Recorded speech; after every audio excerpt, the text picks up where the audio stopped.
Hi guys! For today's video, i-share ko sa inyo kung paano ko maglinis na kwarto namin ni Gianna. Syempre po, may baby, so yung cleanliness is the best priority.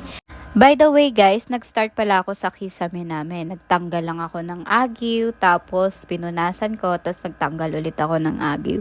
And then dyan sa ilalim, nagtanggal ako ng mga gamit muna para mawalsan at ma-vacuum, tapos ma-mop na rin, tapos vacuum ulit para po ma-sure na malinis talaga.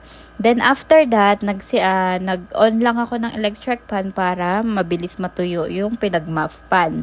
And then yan, inusod ko na po yung foam, tapos yung paglalagyan ng foam, tapos naglagay na din ako ng cover para po malinis talaga tignan.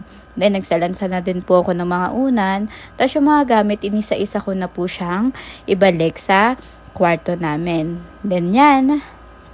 Diyan po, nag-spray po ako ng disinfectant, which is safe for baby. Yan, for the final product, yan po ang aming small room makeover. Hindi pala makeover. Thank you guys for watching.